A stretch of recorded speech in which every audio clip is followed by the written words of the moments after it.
वर्ष पूरे करके अपनी स्वतंत्रता का अमृत महोत्सव मना रहा है।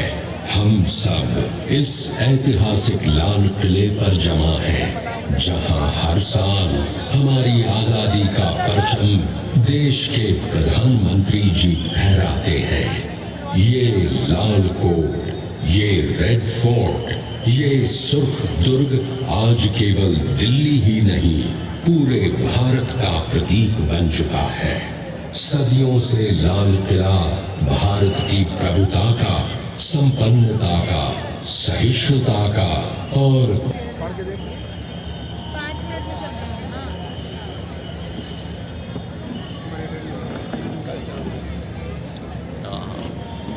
डालमिया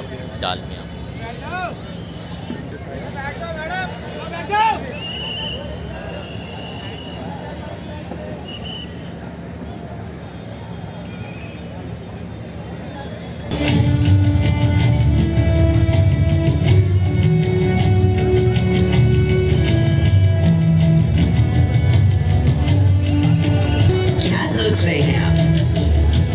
लाल किला और सुनहरी दीवार, और क्यों नहीं पत्थर की दीवार, और हूँ तो इसी देश की मिट्टी से बनी, इसी भारत भूमि से ऊंची, यही तो मेरी मातृभूमि।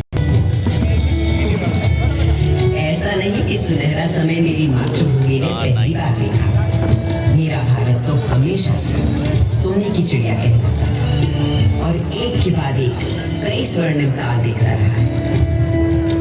अब मेरी जन्मकुंडली ही देख लीजिए।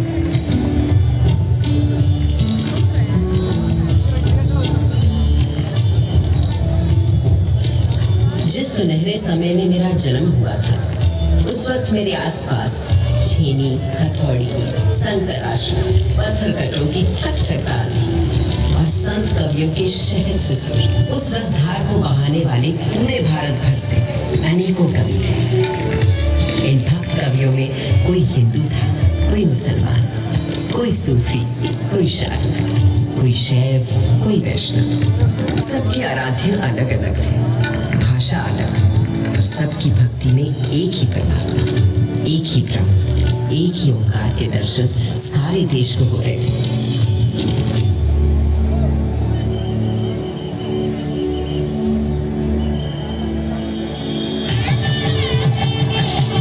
यही तो दिखता है हमारे देश के त्योहारों, जब एक ही दिन, एक ही मुहूर्त, जैसे मकर संक्रांति पर खिलाते हैं अलग अलग उत्सव रंग।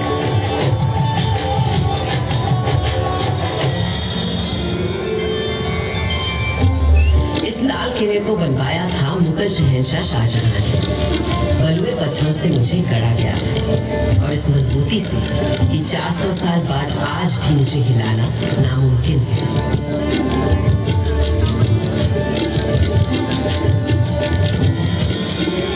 बिल्कुल उसी तरह जैसे है मेरे देश के विचार, सिद्धांत, उसूल। असल में भारत सिर्फ एक देश नहीं है, भारत नाम है एक सोच। मुझे बनाने वाले मुगल तो हिंदुस्तान में मेहमान बनकर आए थे, पर फिर यही के होकर रह गए। भारत ने तो हमेशा हर विश्वास, हर विचार के लोगों को अपना समझकर अपनाया है, और कहा है अतिथि देवो भव। मगर उससे भी बहुत पहले भारत ने कई स्वर्णिम युग देखे थे, जैसे था हमारे देश का वैदिक युग। सरित सरस्वती नदी के तीर बैठे जब ऋषि मुनि गंभीर, सविधाग्नि आहुति और यज्ञ तपस्या कर हुए सब प्रज्ञ। रचने लगे वो वेद पुराण, ऋग अथर्व यजुर और साम। शोध किए सब जीवन तत्व, खोज निकला प्रकृति का सत्व। जीवात्मा परमात्मा है एक, माया भ्रम से लगे अनेक। आत्मा अजर अमर अछेद, अनादि अनंत अखंड अभेद। आत्मा की संस्कृति भारतीय संस्कृति की आत्मा है, और ओम की ध्वनि उस परम ब्रह्म का स्वयं।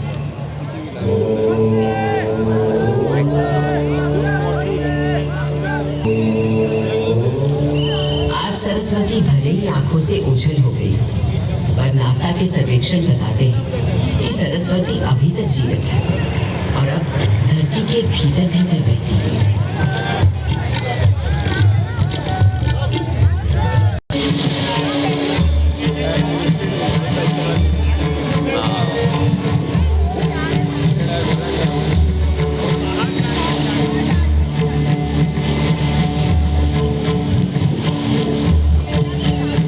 सिंधु के किनारे एक ऐसी सभ्यता उभरी, निखरी, संसार में कभी भी कहीं भी नहीं देखी थी। उस वक्त के हमारे शहर थे smart intelligent cities. This was a wonder called India. 5000 साल पहले जो बुनियाद सिंधु सरस्वती सभ्यता के समय डाली गई थी, वो आज भी हमारे भारत का आधार है। संस्कृति का ऐसा अखंड आपको संसार में कहीं भी नहीं मिलता। हमारा देश नए को अपनाते हुए भी कभी पुराने को नहीं भुलाता। इसीलिए तो कल का भारत आज भी जीवित है और कल भी रहेगा।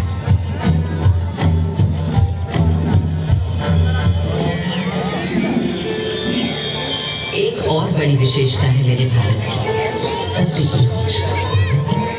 भारत नाम का अर्थ ही है हाँ, यानी प्रकाश, और उसकी खोज में लगा हुआ व्यक्ति। यानी सत्य की खोज में केवल योगी, मुनि, ऋषि ही नहीं, सुख सुविधा में पले बढ़े राजा राजकुमार भी किसी से कम नहीं रहे।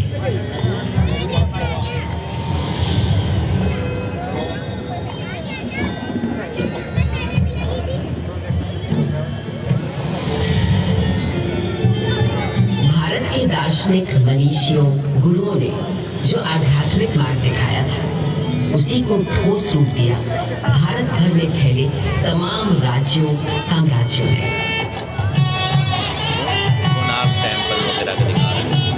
दूसरी तरफ थे हमारे अभूतपूर्व वैज्ञानिक, गणितज्ञ, खगोल शास्त्री और वैद्य। हजारों बरस पहले पृथ्वी की परिधि की सही नाप, मंगल और चंद्र तक का फासला और धरती से सूर्य की बराबर दूरी, सब बिना किसी दूरबीन या उपग्रह का सहारा लिए, केवल अपनी गणित, बीजगणित, ज्यामिति और खगोल ज्ञान से।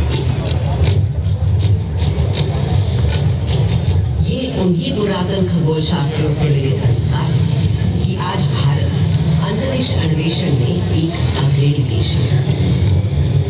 सहस्त्राब्दियों पहले कणादि आदि गुरु थे अणु को पहचानने वाले।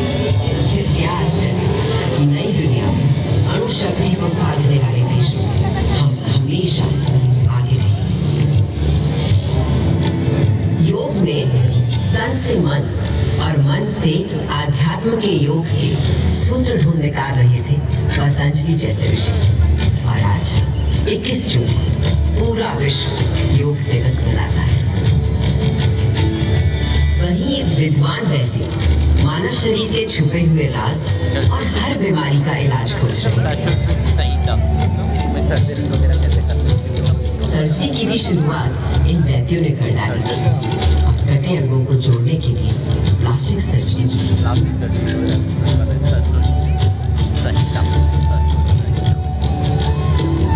इन भारतीय वैद्यों से मिली प्रेरणा ही तो है कि कोविड आने पर आत्मनिर्भर भारत ने कुछ ही महीनों में खुद बीमारी का टीका बनाकर 1 साल के अंदर टीके लगा डाले। ये दवा हमने दुनिया के और देशों को भी दी, क्योंकि मेरे देश का हमेशा से मानना रहा है वसुधैव कुटुंबकम, सारा संसार हमारा परिवार, वन वर्ल्ड वन फैमिली। तभी से भारत सोने की चिड़िया कहलाता था और यहाँ का बेहतरीन, बेशकीमती, बेमिसाल माल और हिंदुस्तानी हुनर कारीगरी के नमूने दुनिया भर में जाते और लोगों को रिझाते थे। संसार को तमाम सामान ही नहीं, षट दर्शन और 4 धर्म देने वाले भारत पर कई लोगों की बुरी नजर लगी हुई थी। मगर जब विदेशी हमलावरों या किसी आतताई ने मेरी मातृभूमि के मूल्यों, धर्म और संस्कृति पर हमला किया तो माँ की लाज बचाने को मुंह तोड़ जवाब दिया भारत की जाबाजों ने। किसके नाम जैसे जरा याद कीजिए मेरी दिल्ली की पृथ्वीराज चौहान का पराक्रम। राजा पृथ्वीराज चौहान वीरों में था वीर महान, अजय मेरु से दिल्ली तक फहराता था उसका निशान। 8 बार था किया पराजित जब गजनी से आया गौरी, पर था दुर्भाग्य 9वें युद्ध में टूट गई वो पक्की डोरी। हमारे राजा पृथ्वीराज चौहान को मारने से पहले क्या आप इनका शब्द भेदी बाण का कौशल नहीं देखना चाहेंगे? जब यह बंद आंखों से केवल आवाज सुनकर ही शिकार पर निशाना लगा लेते हैं। ये अंधा क्या निशाना लगाएगा? लगाएंगे महाराज पृथ्वीराज निशाना, बस आप आज्ञा तो दीजिए और दीजिए इनके हाथ में एक धनुष बाण। चलो ये तमाशा भी देख लेते हैं इस काफिर के मरने से बेहतर। दे दो इस अंधे को तीर कमान।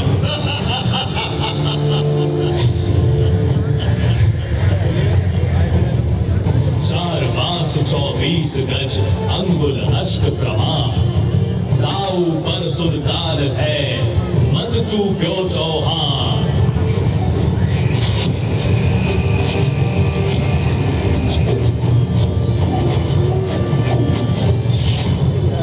मरकर भी उस राजपूत ने बचा लिया भारत का मान।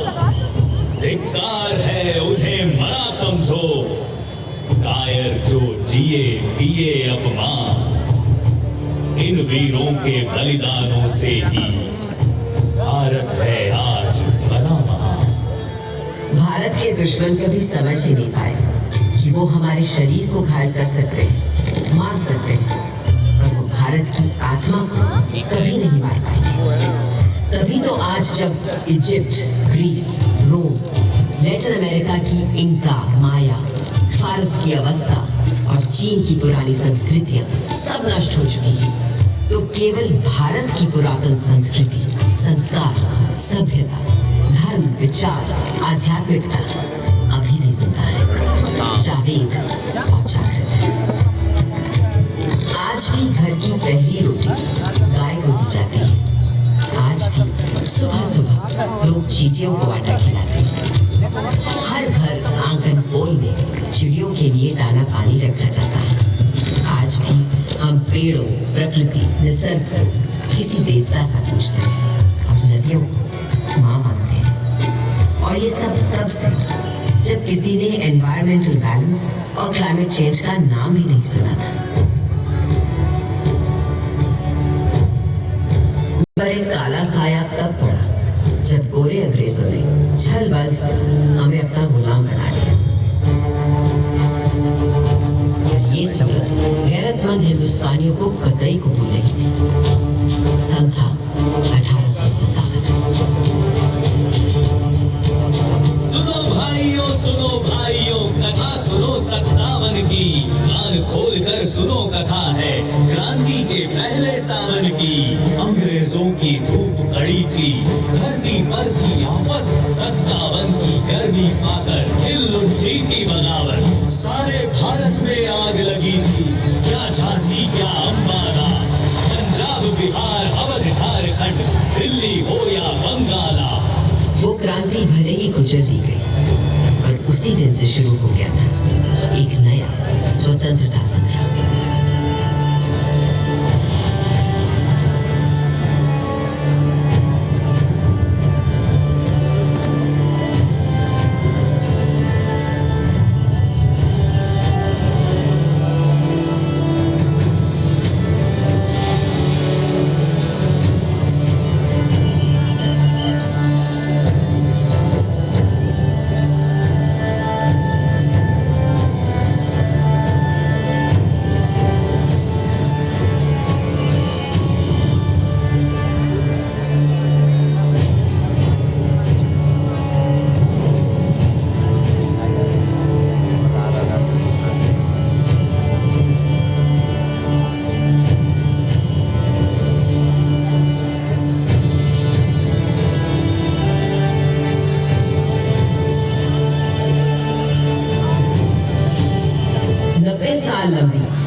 आज़ादी के बाद जब मेरे भारत ने 15 अगस्त 1947 को स्वतंत्रता पाई, तो उस दिन सदियों की गुलामी के बाद मेरे लाल किले पर भी आजाद भारत का परचम लहराया गया था। उस दिन से आज तक देश के 14 प्रधानमंत्री हर वर्ष स्वतंत्रता दिवस को यहाँ आते हैं और जब देश का गौरवशाली तिरंगा फहराते हैं तो मैं गर्व से और तक जाती हूँ।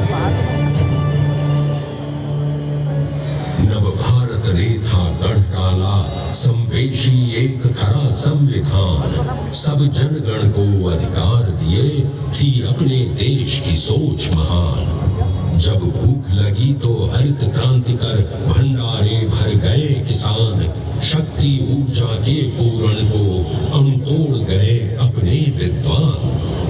देश की रक्षा करने को मुस्तैद हैं अपने वीर जवान, हर सीमा पर हैं डटे खड़े, हो बर्फ पहाड़ या रेगिस्तान। जब प्यास लगी तो दूध की नदियां बहा गए अपने ग्वाले, आकाश अंतरिक्ष छूने को बढ़ चले अपने इसरो वाले। छुआ चंद्र कभी कभी मंगल ग्रह, ऐसे हैं मंसूबे अपने, भारत है करने आज खड़ा अपने पूरे सारे सपने। इस हिंदुस्तान की छिपी शक्ति अब ये दुनिया पहचानेगी, और विश्व गुरु इस भारत को सारी ही दुनिया मानेगी।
से प्राण मिले